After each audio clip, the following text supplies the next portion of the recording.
ఇప్పుడు main fabric cut చేసుకున్నామండి. ఇది మెయిన్ ఫ్యాబ్రిక్.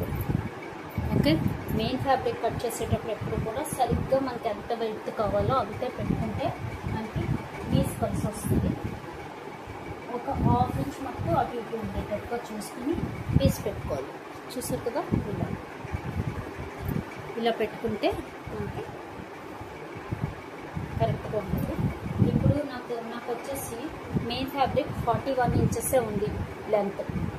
దాన్ని మనం కొన్ని ఎటు తిప్పడానికి లేదు, తిప్పి కుట్టుకోవడానికి. ఎందుకంటే పైన ఈ డిజైన్ వచ్చింది, కింద కూడా ఈ డిజైన్ వచ్చింది కాబట్టి దీన్ని మనం మార్చలేము. కాబట్టి మనం లైనింగ్ని మనం 42 ఇంచెస్ లైనింగ్ పెట్టాం. లైనింగ్కి 42 ఇంచెస్ పెట్టాం. దాన్ని 39 చేసేస్తే సరిపోతుంది. అంటే 2 ఇంచెస్ మన కింద తగ్గించేస్తే సరిపోద్ది. ఇప్పుడు ఇదిగో చూస్తారు కదా, ఇది 4 ఫ్యాబ్రిక్స్ ఇలాగే పెట్టేసి మనం సేమ్ కట్ చేసుకోవాలి.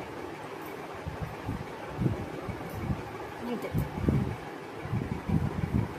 ఇలా కట్ చేసేస్తే మనకి ఫ్యాబ్రిక్ అయిపోద్ది. ఒక హాఫ్ ఇంచ్ మటుకు అటు ఇటు ఉండేటట్టు చూసుకుంటే సరిపోతుంది. ఇప్పుడు అది కట్ చేసి చూపిస్తాం. చూసారు కదా, ఇప్పుడు ఇలా పెట్టేసుకున్నాక మనం ఇలా కట్ చేసుకుంటూ వెళ్ళిపోవడమే. సేమ్ కట్ చేసినా పర్వాలేదు, కొంచెం ఎక్స్ట్రాగా ఇలా వదిలేసి మనం కట్ చేసుకున్నా పర్వాలేదు. మనకి ఇది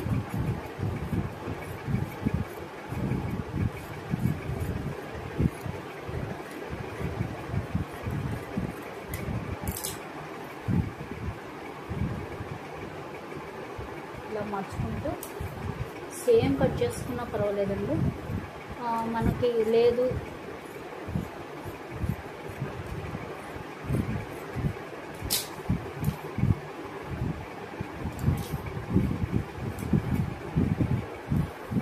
హాఫ్ ఇంచ్ పెట్టుకుని ఇలా కట్ చేసుకుంటే మనం కుట్టుకునేటప్పుడు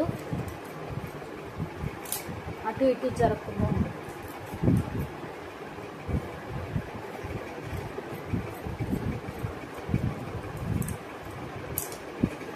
అంతే, చూసారు కదా, కటింగ్ అయిపోయింది. ఇది అయిపోయిందా? హ్యాండ్ వచ్చేసి చక్కగా డిజైన్ కట్ చేసుకుంటే బాగుంటుంది కదా, అందుకని డిజైన్ పెట్టి కట్ చేస్తున్నాను.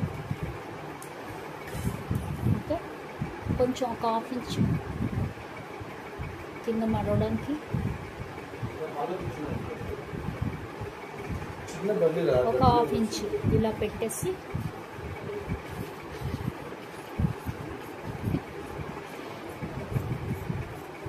ఇలా కట్ చేసుకుని మనం కుట్టాక ఎక్స్ట్రా కట్ చేసుకోవచ్చు. అంతే, హ్యాండ్ కటింగ్ కూడా అయిపోయింది. ఇప్పుడు స్టిచ్చింగ్ చూపిస్తాను.